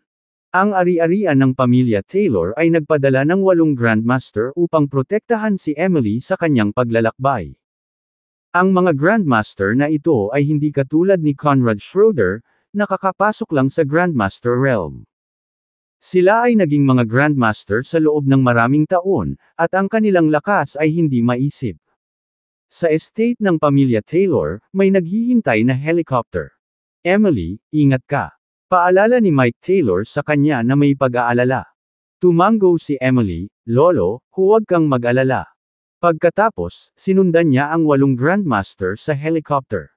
Ang helicopter ay lumipad ng mataas sa kalangitan, patungo sa Choiseul. Pagkaalis ni Emily, nawala sa isang iglap ang mabait na ekspresyon ni Mike Taylor. Sa lugar nito ay isang hindi maipaliwanag na lamig. Abisuhan ang lahat ng partido sa Choiseul upang matiyak ang kaligtasan ni Miss. Kung mawalan ng isang buhok ang apo ko, babayaran ko si Choiseul. Malamig na sabi ni Mike Taylor. Opo, Ginoo. Mabilis na tumango ang Katie wala sa tabi niya. Kaninang umaga, maagang nagising si Conrad Schroeder. Sinadya niyang magsuot ng suit, mukhang masigla. Tumayo si Conrad sa harap ni Tristan Schroeder at bumulong, anak, huwag mo akong sisihin. Para sa pamilya, kahit sino ay kayang isakripisyo, pati ikaw at ako. Ngunit huwag kang mag-alala, papatayin ko si Bobby Aguilar para sa iyo at ipaghihiganti ang iyong kamatayan. Isang walang awa na kislap ang sumili sa mga mata ni Conrad. Samantala, sa kulungan, isang nakapangangilabot na kapaligiran ang sumabit sa hangin. Tila naramdaman ng lahat kung ano ang darating, at bakas sa kanilang mga mukha ang kalungkutan. Si Bobby Aguilar lang ang nanatiling kalmado. Ginoo Aguilar, nagsimulang magsalita si Edward Green, biglang nabasa ang kanyang mga mata. Inilibot ni Bobby ang kanyang mga mata, dapat damyugo ang mga lalaki, hindi umiyak. Pigilan mo. Kahit na biro, hindi na napigilan ni Edward Green ang kanyang emosyon. Ginoo Aguilar, handa akong makipaglaban sa iyo. Kinagat ni Edward ang kanyang ngipin at sinabi. Tinapik ni Bobby ang kanyang balikat at tumawa, hindi na kailangan. Kabanata 207. Hindi sapat ang lakas ni Edward Green para makalabas sa kulungan. Tumayo siya at tumingin sa paligid, at saglit, parang nagpaalam na ang lahat kay Bobby Aguilar. Kung walang mangyayari sa akin sa pagkakataong ito, magkikita tayong muli sa labas, nakangiting sabi ni Bobby Aguilar. Ang ilang mga tao pagkatapos ay nagkusa na tumayo, ikinulong ang kanilang mga kamay at nagsasabing, kung walang mangyayari, handa kaming sundan si Mr. Aguilar. Napatulala si Bobby Aguilar. Pagkatapos ng ilang sandali ng katahimikan, tumango siya at sinabing, sige. Ito'y isang kasunduan. Sa sandaling nahulog ang kanyang mga salita, pinangunahan ni Gage McBride ang ilang mga lalaki sa pintuan. Bobby Aguilar, oras na para umalis, sabi ni Gage McBride na may mapanuksong ngiti. Nilingan ni Bobby Aguilar ang lahat at saka naglakad patungo sa pinto. Agad na hinawakan ng dalawang lalaki sa tabi ni Gage McBride ang braso ni Bobby Aguilar. Binigyan sila ni Bobby Aguilar ng malamig na tingin, at biglang nanginag ang buong katawan niya.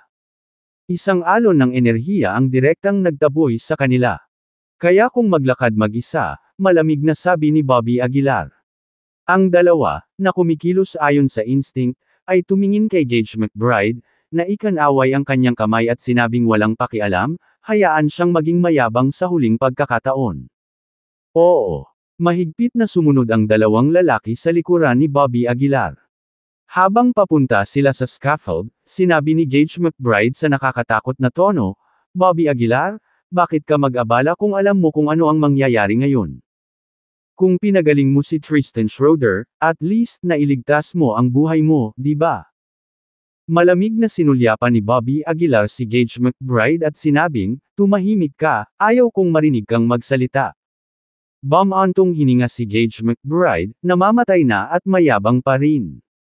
Napangiti si Bobby Aguilar, kung hindi ako mamamatay, buburahin ko ang Martial Arts Association mo sooner or later.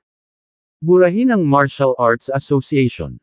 Tumawa si Gage McBride na para bang narinig niya ang pinakamalaking biro sa mundo.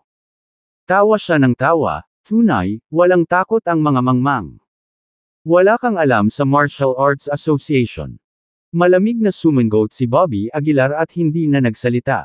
Sa kabila, ilang bisita ang dumating sa Schroeder Family Manor. Isang malaking helicopter ang lumapag sa manor. Ang tuloy-tuloy na hagong ay nagpabigat sa kapaligiran sa Schroeder Family Manor. Sa sala, isang batang babae ang nakaupo sa sofa, umiinom ng tsaa. Mapanlate ang mga mata niya, at malamig ang ekspresyon niya. Katabi niya ang 8 Grandmaster. Dahil sa invisible pressure, nahirapan ang lahat na huminga. The latest novel chapters on Nove, Pouch, N. Si, Om. Nakaluhod sa harap ng dalaga ang isang matandang lalaki, nanginginig at hindi makatayo. Ang matandang ito ay walang iba kundi si Conrad Schroeder, na may kapangyarihan sa Chozel. Walang sino man ang maaaring mag-isip na ang makapangyarihang Conrad Schroeder ay nasa ganoong mababang posisyon ngayon. Isang ay hindi alam ang tungkol sa relasyon ni Bobby Aguilar at Miss Taylor, nahihirapang sabi ni Conrad Schroeder. Takot na takot siya sa kaibuturan, at sariwa pa rin sa kanyang isipan ang huling pagkakataon na tinuruan siya ng leksyon ng second-generation rich mula sa capital city. Hindi akalain ni Conrad Schroeder na sa pagkakataong ito, may darating pang mas malupit na tao. Humigop ng tsaa si Emily Taylor, nakatingin kay Conrad Schroeder na nakataas ang kilay, sabi mo hindi mo alam. Nanginginig ang katawan ni Conrad Schroeder, at nagmamadaling sinabi niya, isa hindi ko alam. Pagkatapos noon ay mabilis niyang nilingon si Tio Armando sa tabi niya. Mapait na ngumiti si Tio Armando, 3 taon nang nag-iisa ang aming Panginoon ng pamilya at talagang walang alam tungkol dito. Bakit hindi mo sinabi sa akin? Galit na sabi ni Conrad Schroeder. Nagmamadaling sinabi ni Uncle Armando, sinubukan kong magtanong tungkol dito, at sinabi ng pamilya Taylor na hindi sila makikialam. Talaga, hindi kami makikialam, walang pakialam na sabi ni Emily Taylor. Ngunit kung umaasa ka sa mga koneksyon sa pamilya upang gumawa ng mga kasuklam-suklam na bagay, wala akong pakialam na makipagkompetensya sa iyo. Biglang naging malamig ang tono niya kaya namutla ang mukha ni Conrad Schroeder. Hindi, I dare not, takot na sabi ni Conrad Schroeder. Paano magkakaroon ng kapital ang pamilya Schroeder upang makipagkompetensya sa pamilya Taylor? Isa itong nangungunang pamilya sa bansa. Isang first-class na aristokratikong pamilya sa capital city. Ang enerhiya ng capital city ay lampas sa imahinasyon. Sa pamamagitan ng pagsupil sa iba na burahin sila, ganito ba ang operasyon ng Schroeder family? Medyo dominante, tanong ni Emily Taylor sa malamig na boses. Mabilis na yumuko si Conrad Schroeder, ipinagtanggol ang sarili, Miss Taylor, si Bobby Aguilar ang unang nanakit sa anak ko, Isang had no choice. Bukod dito, ipinangako ko na kung papayag si Bobby Aguilar na tretuhin ang aking anak, maaari ko siyang palayain. Sa sandaling ito, sinubukan pa rin ni Conrad Schroeder na ipagtanggol ang sarili.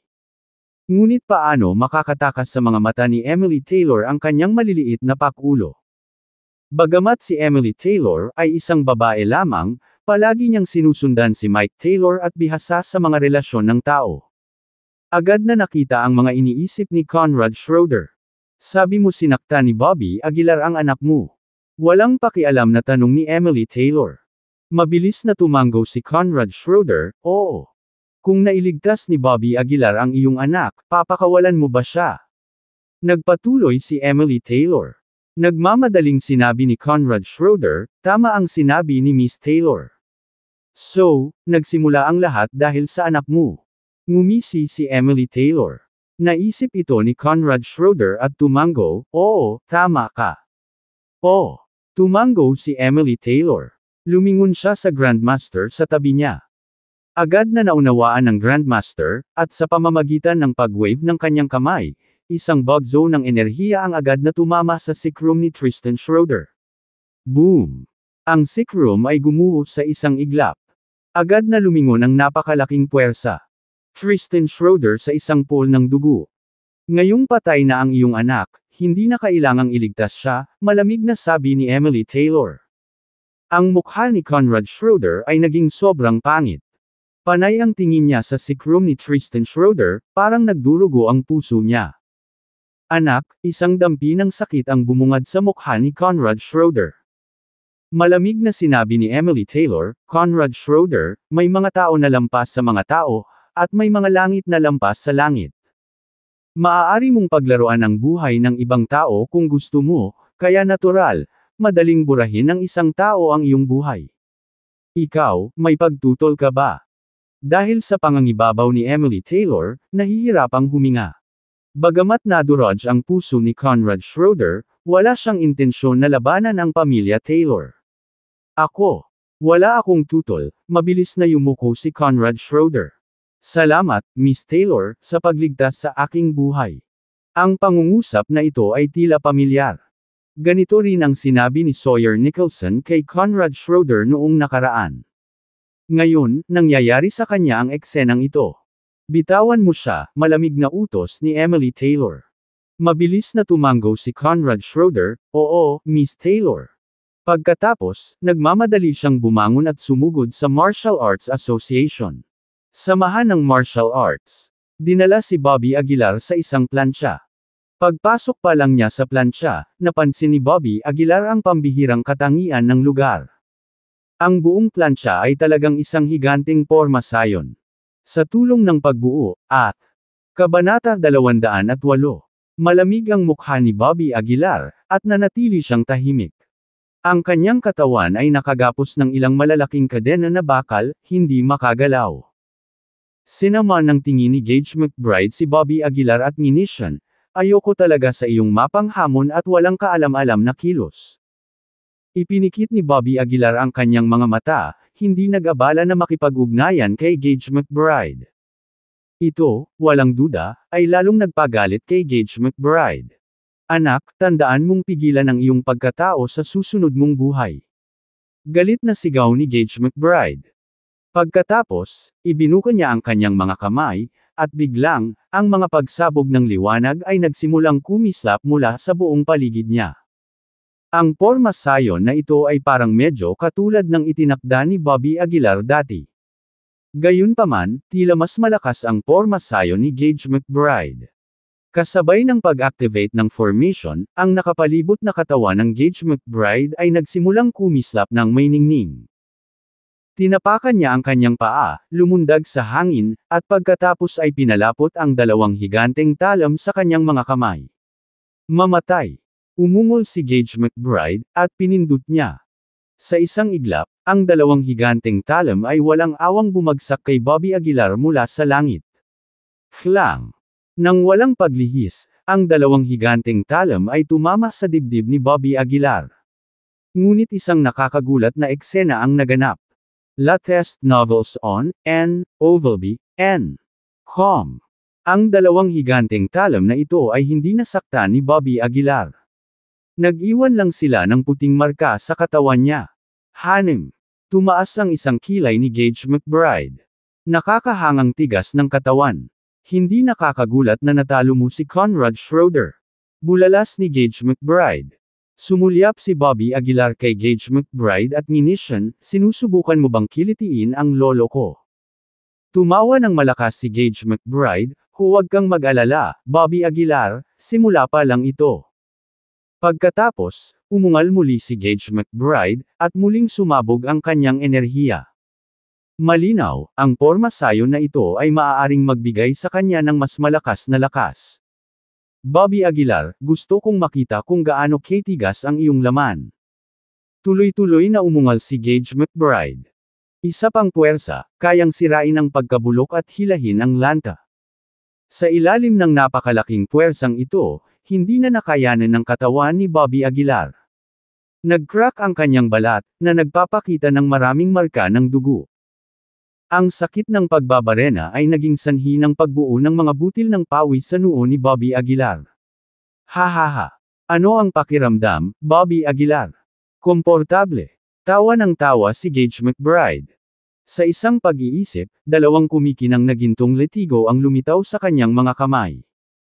Hinawakan ni Gage McBride ang letigo at dahan-daang sinabi, ang pamamaraang ito ay tinatawag na espiritu. Letigo. Hindi lamang nito sinasaktan ang iyong laman kundi sinisira din ang iyong espiritu. Kahit na ang spirit whip sa aking kamay ay isang ilusyon lamang, mayroon pa rin itong dampi ng kapangyarihan nito.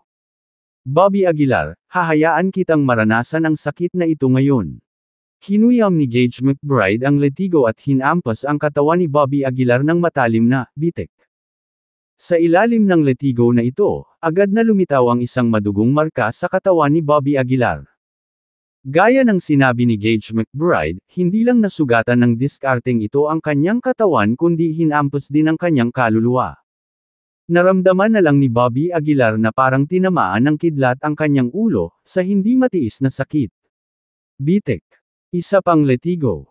Tila sadyang pahirapan ni Gage McBride si Bobby Aguilar, patuloy na hinahampas ang letigo sa kanyang katawan. Isang sunod-sunod na pagdurusa sa isip ang nagparamdam kay Bobby Aguilar na parang mamatay na. Ang kanyang katawan ay natatakpan ng makapal na nakabalot na mga marka ng dugo, na para siyang naging isang duguan. Maging si Bobby Aguilar ay hindi napigil ang mapaungol sa matinding paghihirap sa ilalim ng pagpapahirap na ito. Ha. Tawa ng tawa si Gage McBride. Bobby Aguilar, nakatiis ka na ng 12 letigo. Ang record dito ay 17 letigo. I wonder kung gaano ka katagal makakatiis.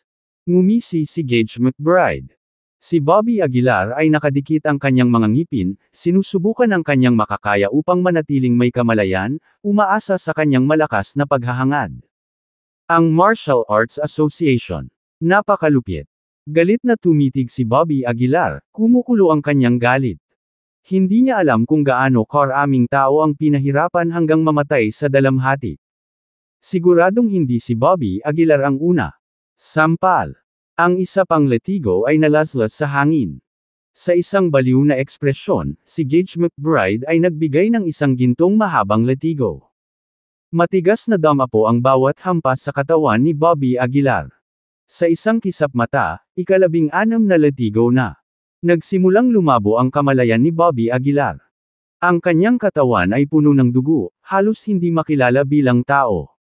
Talagang may tibay ka. Ngumisi si Gage McBride. Susunod, ang ika-17 letigo. Gusto kong makita kung matitiis mo. Galit na sigaw ni Gage McBride. Ang ika-17 letigo ay nahulog ayon sa utos.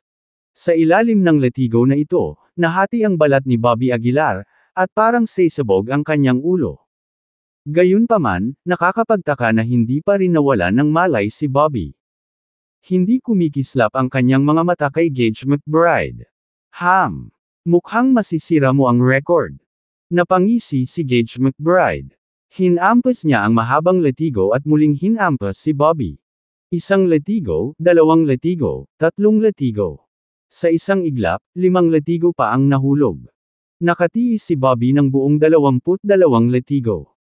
Napakalakas ng paghahangad. Napabuntong hininga si Gage McBride, tumulo ang butil ng pawis sa kanyang noo. Isang bakas ng takot ang bumangon sa kanyang puso. Ang mga may ganitong paghahangad ay tiyak na makakamit ang kadakilaan sa hinaharap. Hindi nakakagulat na determinado si Conrad Schroeder na alisin si Bobby Aguilar. Damn it, hindi ako titigil hanggat hindi kita hinahagupit sa kamatayan ngayon. Sa pag-iisip nito, biglang nagalit si Gage McBride. Hinawakan niya ang letigo at buong lakas niyang hinampas ang katawan ni Bobby. Ang napakalaking puwersa ay ganap na nabasag ang laman ni Bobby, na nagpapakita ng kanyang malakristal na puting buto.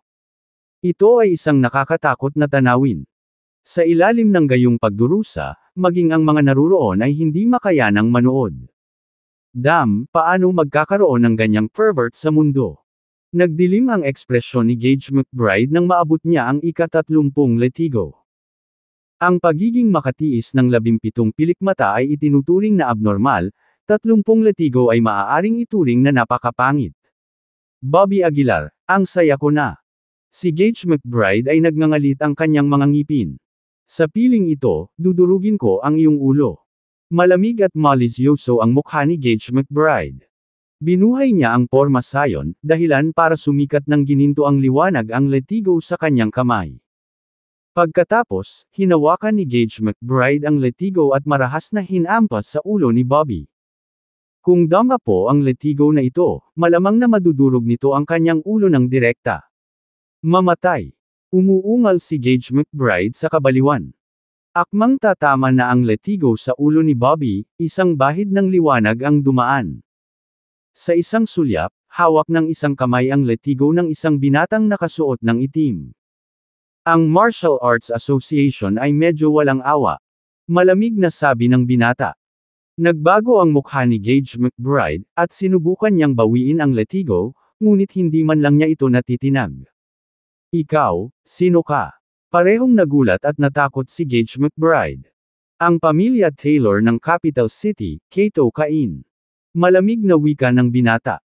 Pagkasabi pa lang niya ay may isang sasakyan na mabilis na yumandar. Sa sandaling huminto ang sasakyan, nagmamadaling lumabas si Emily Taylor. Nang makita ang katawan ni Bobby Aguilar na basang-basa ng dugo at malabong malay, biglang naging malamig ang mukha ni Emily Taylor. Bahagyang nanginig ang kanyang maselang katawan dahil sa galit. Ikaw! How dare you do this to him?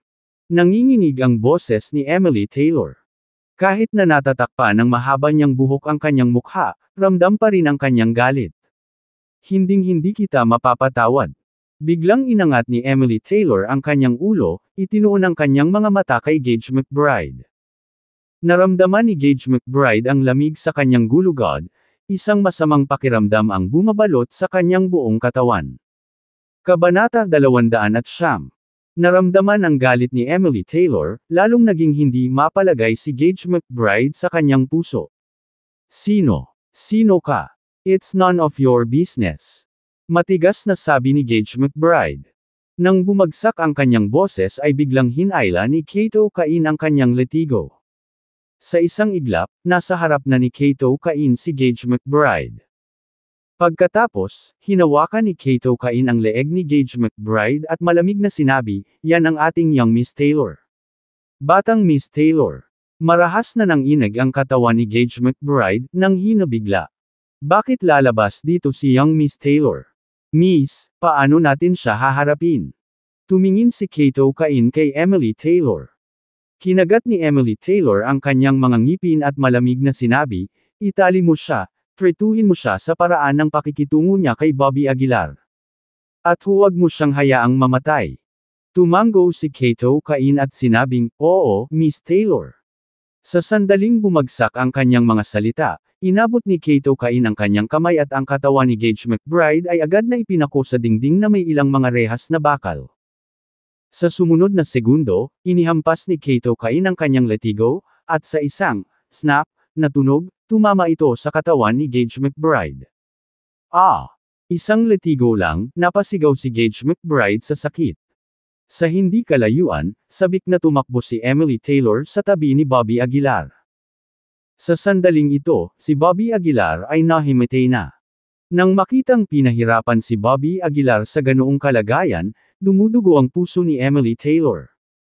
Hinawakan niya ang mukha ni Bobby Aguilar, ang mga luhang umaagos sa kanyang pisngi na parang mga sirang perlas. Paano kanila tretuhin ng ganito? Hinaplos ni Emily Taylor ang mukha ni Bobby Aguilar, umiiyak na parang ulan. Nagmamadaling humakbang pasulong ang ilang Grandmaster sa tabi ni Emily Taylor, iniabot ang kanilang mga palad, isang kislap ng liwanag ang direktang pumutol sa mga tanikala. Miss, dalhin muna natin siya sa ospital, may paalala sa kanya. Nag-aalalang tumango si Emily Taylor, sinabing, bilisan mo at dalhin si Bobby Aguilar sa ospital. Mabilis na binuhat ng ilang tao si Bobby Aguilar sa kotse, walang tigil na nagmamaneho papunta sa ospital. Sa loob ng plancha, hindi huminto ang latigo ni Kato Kain. Bilang isang Grandmaster ng pamilya Taylor, mayroon siyang iba't ibang mga diskarte. Every time na himatayan si Gage McBride, sa pilitan siyang gigisingan ni Kato Kain gamit ang isang teknik. Ito ay tunay na mas masahol pa sa kamatayan. Dapat sirain ang napakahirap na pormasayon na ito, sinipat ni Kato Kain ang paligid. Find new chapters on novealbum.com. Pagkatapos, sa pamamagitan ng pagwagayway ng kanyang malaking kamay, isang nakakatakot na puwersa ang lumundag mula sa kanyang palad. Sa susunod na sandali, isang napakalakas na puwersa ang bumaba mula sa langit. Sa isang iglap, ang eksena ay sumabog na may dumadagandong na ingay. Ang hindi mabilang na usok at alikabok ay tumaas, at ang pormasayo na inilatag ng Martial Arts Association ay nawasak gamit ang isang palad, na naging mga guho. Ang napakalakas na ingay ay agad na nakakuha ng maraming atensyon. Kahit sa loob ng kulungan, narinig nila ang ingay. Ito ay mula sa direksyon ng plancha. Anong nangyari?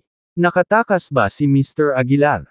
Naninikip ang puso ng lahat habang nakatingin sa direksyon ng plancha, magkahalo ang kanilang mga emosyon. Hindi napigilan ni Edward Green na kumuyam ang kanyang mga kamao, "Bamulong, Mr. Aguilar, dapat okay ka lang." Sa loob ng plancha, si Gage McBride ay pinahirapan ng hindi nakikilala. Hindi niya akalain na ang salarin ay magiging biktima. "Please, spare me," sabi ni Gage McBride sa sakit. Malamig na tumikim si Kato Kain, paumanhin, "Hindi ako titigil hanggat hindi nag-uutos si Miss Taylor." Ang buhay na impyerno na ito, ay nagpaisip kay Gage McBride na magpakamatay. Nais niyang sirain ang sarili, ngunit natagpuan ang kanyang katawan na wala ng kontrol. "Wala ka man lang karapatang mamatay ng walang utos ni Miss Taylor," malamig na sabi ni Kato Kain. Dinala si Bobby Aguilar sa ospital. Ang nasabing matinding pinsala ay naging dahilan ng pagkakoma ni Bobby at agad siyang isinakay sa operating room. Si Emily Taylor ay nakatayo sa pintuan, ang kanyang ekspresyon ay medyo nag-aalala. "Puntahan mo ako, kunin mo sa akin ang pinakamahusay na doktor sa Capital City." Malamig na sabi ni Emily Taylor. "Oo." Akmang tatawag ang kanyang nasasakupan, lumabas ang doktor mula sa operating room. "Kumusta siya?" Nang makita ang doktor, dali-daling pumunta si Emily Taylor. Bamulong ang doktor, "Kakaiba, ang pasyente ay may matinding pinsala, isang ordinaryong tao ang hindi makakaligtas, ngunit wala siyang problema." "Seryoso ka?" Nag-aalalang tanong ni Emily Taylor. Mabilis na tumango ang doktor at sinabing, oo, isa lamang itong himalang medikal. Sa sinabi ng doktor, sa wakas ay nakahinga ng maluwag si Emily Taylor. Maaari ko bang pumasok at makita siya ngayon? Tanong ni Emily Taylor. Kumunot ang noo ng doktor, kaya mo, pero dapat tumahimik ka. Mabilis na pumasok si Emily Taylor sa ward. Sa kama ng ospital, tahimik na nakahiga si Bobby Aguilar, hindi kumikibo. Sa pagtingin sa side profile ni Bobby, hindi mapigilan ni Emily Taylor na makaramdam ng kaunting sakit sa puso. Gaano karaming pait ang dapat tiisin ng isang tao upang umakyat mula sa ibaba, mahinang bulong ni Emily. Yumuko siya at marahang hinalikan ang noo ni Bobby, pagkatapos ay bumulong, Bobby, kailangan mong magpakabuti. Sa sandaling ito, biglang nagsisi si Emily Taylor. Kung alam niyang maghihirap ng husto si Bobby, bakit kailangan pa niya itong itulak para mag-stand out? Hindi pa ba sapat ang tahimik na buhay? Ngunit wala nang babalikan ngayon, at si Bobby Aguilar ay nasa gitna na ng bagyo. Ang pagbabalik ay malamang na imposible. Miss, since okay na si Bobby, balik na tayo, paalala ng katabi niya. Nagsalubong ang mga kilay ni Emily Taylor na tila nag-aatubili. Miss, sinabi ng lolo mo na bago pumunta si Bobby sa capital city, subukan mong huwag makipagkita sa kanya hanggat maaari, payo pa ng katabi niya. Labis na nag-aatubili si Emily sa kanyang puso ngunit hindi napigilan ang mga salita ng kanyang lolo. Naiintindihan ko, maaari kang pumunta ngayon, sabi ni Emily Taylor. Ang ilang mga tao sa tabi niya ay hindi nang ahas na suwayin ang utos ni Emily Taylor at walang pagpipilian kundi maghintay ng tahimik sa may pintuan. Umupo si Emily Taylor sa tabi ni Bobby, hawak ang kamay niya, at nakangiting sinabing, Bobby, hindi ba nakakapagtaka na saglit lang tayong magkasama pero parang maraming taon na tayong magkakilala? Masyado na akong nakakita ng mga pagtataksil dahil sa interes mula pa noong bata ako, kahit na ang pinakadalisay na damdamin ay gumuho sa harap nito. Kaya, hindi ko akalain na mai-inlove ako sa isang tao hanggang sa nakilala kita. Mahinang bulong ni Emily Taylor sa tenga ni Bobby, namumuo ang ngiti sa kanyang mukha. Hinawakan niya ang kamay ni Bobby at itinapat sa mukha niya. Bobby, kailangan mong magpakabuti. Hihintayin kita sa capital city, gaano man katagal. Pagkasabi ng mga katagang iyon, dahan-daang tumayo si Emily Taylor. Nag-aatubili siyang tumingin kay Bobby, pagkatapos ay pinatibay ang kanyang puso at naglakad patungo sa pinto. Noon lang, isang kamay ang biglang humawak sa kanyang palso. Paglingon niya, nakita niyang bahagyang iminulat ni Bobby ang mga mata nito. Huwag kang pumunta. Halos hindi napigilan ni Bobby ang ilang salita mula sa kanyang bibig. Napaluha si Emily Taylor sa tuwa, tumalikod at hinawakan ng mahigpit ang kamay ni Bobby sa kanyang palad, bumulong, hindi ako sasama, mananatili ako sa iyo. Nang marinig ang mga salitang ito, ang mukha ni Bobby ay nagpakita ng isang mahinang ngiti, at pagkatapos ay nahimete siyang muli. Ni hindi niya masabi kung ito ay katotohanan o panaginip. Kabanata 210. Muling nawala ng malay si Bobby Aguilar, na para bang nalulula siya sa kaligayahan. Sa isang sandali, si Emily Taylor ay walang pusong umalis. Gusto niyang manatili at samahan si Bobby Aguilar. Ngunit kung mananatili siya, ang paglaki ni Bobby Aguilar ay halos huminto. Miss, kailangan na talaga natin ngayon. Isang boses ang nagmula sa labas ng pinto, humihimok sa kanila na umalis. Dahan-daang tumango si Emily Taylor, tumayo, at naglakad patungo sa pinto. Bawat ilang hakbang, lumilingon siya sa likod. Pero sa pagkakataong ito, hindi na nagising si Bobby Aguilar. Si Emily Taylor ay bumalik sa capital city, at ang Martial Arts Association ay patuloy na pinahihirapan si Gage McBride ng walang awa. Hindi alam ni Gage McBride kung ilang beses siyang nahimete, ngunit sa bawat pagkakataon, pilit siyang ginigising ni Kato Cain. Hanggang sa gabi na nakatanggap si Kato Cain ng tawag mula kay Emily Taylor. Ayoko na siyang makita ulit. Malamig na sabi ni Emily Taylor sa telepono. Naiintindihan mo, Miss Taylor. Sabi ni Kato Cain, buong pagkaunawa sa ibig niyang sabihin. Pagkatapos niyang tapusin ang tawag, tumingin siya kay Gage McBride sa harapan niya. Gage McBride, nakalaya ka na ngayon. Isang mamamatay tao na espiritu ang sumabog mula kay Kato Cain. Sa pagharap sa kamatayan, hindi natakot si Gage McBride. Ang ganitong uri ng pagdurusa, na mas masahol pa sa kamatayan, ay naghangad sa kanya na mamatay siya ng mas maaga. Napatay si Gage McBride, kahit bangkay niya ay hindi naiwan. Sa loob ng isang araw, tila nagkaroon ng matinding pagbabago si Chozel. Narinig ng lahat ng mga bilanggo sa Martial Arts Association ang balita. Malaki. Alam kong hindi mamamatay si Mr. Aguilar. Haha, narinig mo ba? Na-dismiss daw si Gage McBride. Ang anak ng isang asong iyon, si Gage McBride, ay inaabuso ang kanyang kapangyarihan at nang aapi sa iba sa lahat ng mga taon na ito, dapat ay matagal na siyang tinanggal. Umalangaw-ngaw ang masayang tagay sa buong selda. Sa kabilang banda, ang mukha ni Conrad Schroeder ay sobrang madilim. Labis siyang natakot. Talagang takot siya sa maharlikang pamilya ng Capital City. Guro, talagang hindi ko alam na kikilos ang pamilya Taylor, lumuhad si Uncle Shane sa lupa, na nagmamakaawa. Isang walang awa na liwanag ang sumilay sa mga mata ni Conrad Schroeder. Galit siyang tumayo at pinagalitan, dahil sayo, namatay si Tristan Schroeder. Ang pamilya Schroeder ay nasa estado na ngayon ng hindi maibabalik na krisis.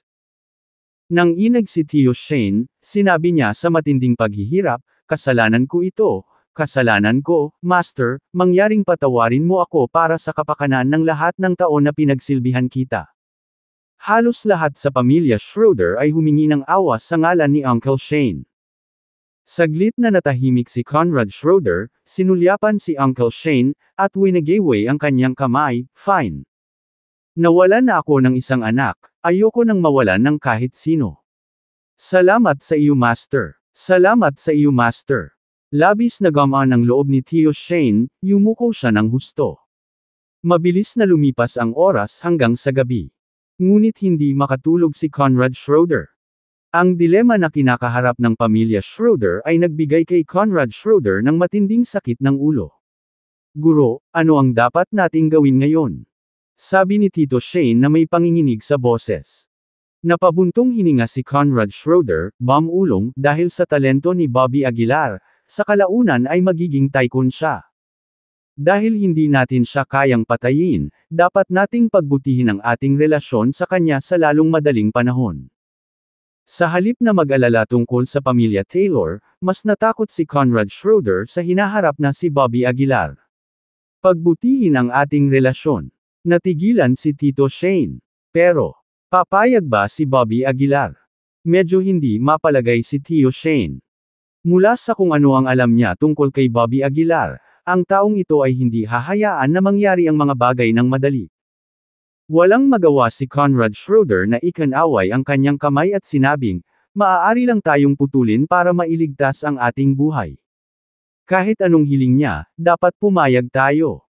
Ang pagsusumit ng pamilya Schroeder ay walang alinlangan na nagpahiwatig ng pagbabago sa istruktura ng Chozel. Marahil mula sa puntong ito, ang pamilya Schroeder ay hindi na magiging dominanteng puwersa sa Chozel. Kinabukasan, natulala si Bobby Aguilar mula sa kanyang higaan. Nakaupo sa harap niya ang mga top-tier na tagapag-alaga mula sa Shiglan City. Nang makitang nagising na si Bobby Aguilar, agad silang tumayo at nagtanong. Ginoo Aguilar, ano ang nararamdaman mo ngayon? Hindi sumagot si Bobby Aguilar. Nag-aalalang inilibot ng mga mata niya ang silid, nasaan si Emily? Nasaan siya? Nagpalitan ng tingin ang mga tagapag-alaga at magalang na sumagot, umalis na si Miss Taylor. May sinabi siya para sa iyo. Isang komento. Lumiwanag ang mga mata ni Bobby Aguilar, senyales na magpatuloy sila. Sinabi ni Miss Taylor na hihintayin kanya sa Capital City, totoo ang sagot ng caregiver. Nang marinig ito, naramdaman ni Bobby Aguilar ang pagdagsa ng enerhiya na dumaloy sa kanyang katawan. Ang paniniwala ay maaaring ang pinakamakapangyarihang puwersa. Maaari nitong suportahan ang sinuman sa kanilang pinakamadilim na panahon. Maya-maya lang, may biglang nagkagulo sa labas ng pinto. Paglingon niya, nakita niya sina Conrad Schroeder at Uncle Shane na nakatayo sa may pintuan, may dalang mga regalo. Kinusot-kusot ni Bobby Aguilar ang kanyang mga mata, ano ang ginagawa mo rito? Malamig na tanong niya. Mabilis na naglakad si Conrad Schroeder sa gilid ni Bobby Aguilar, kumaway ng kamay para paalisan ang mga tagapag-alaga. Sa sandaling umalis ang mga tagapag-alaga, biglang lumuhad si Conrad Schroeder. Ginoo Aguilar, humihingi ako ng paumanhin sa hindi pagkilala sa iyong tunay na tangkad.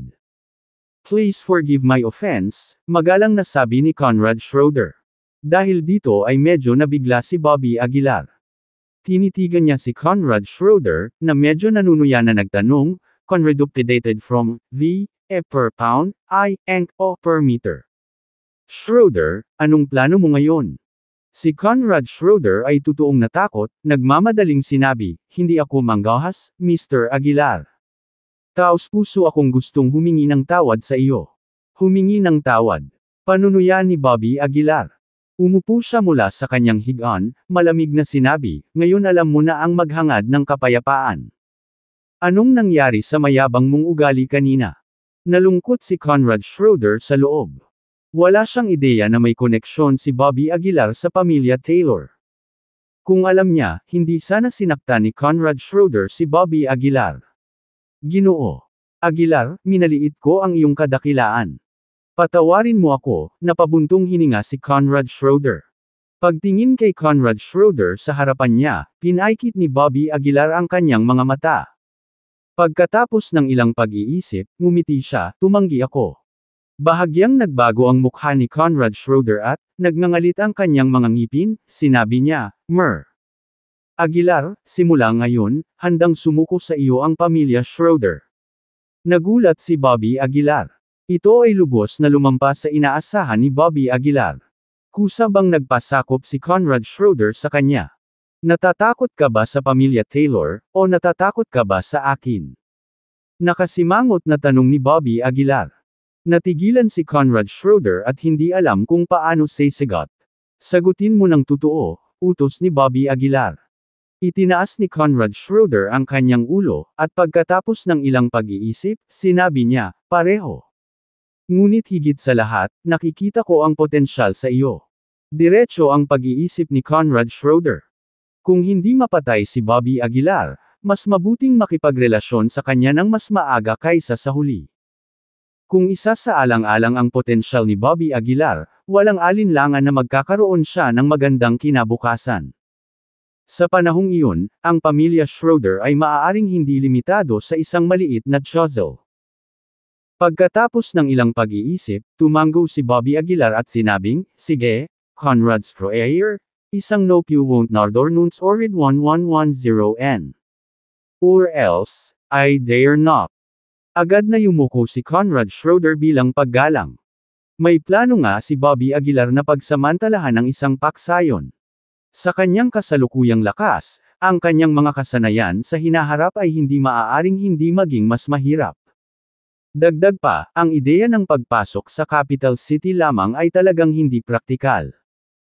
Ito ay binabanggit bilang pagsusumit, ngunit mahalagang, ito ay kapwa paggamit. Tinulungan ni Bobby Aguilar si Conrad Schroeder na tumayo, at seryosong sinabi, Tara na. Dahil sumuko ka na sa akin, ililigtas ko ang anak mo. Sa pagbanggit kay Tristan Schroeder, isang bakas ng kalungkutan ang sumilay sa mga mata ni Conrad Schroeder. Hindi na kailangan. Ikan-away ni Conrad Schroeder ang kanyang kamay. Napasimangot si Bobby Aguilar, naguguluhan, wala kang tiwala sa akin. Ginoo Aguilar, ang young master, siya ay, patay na. Napabuntong hininga si Tito Shane.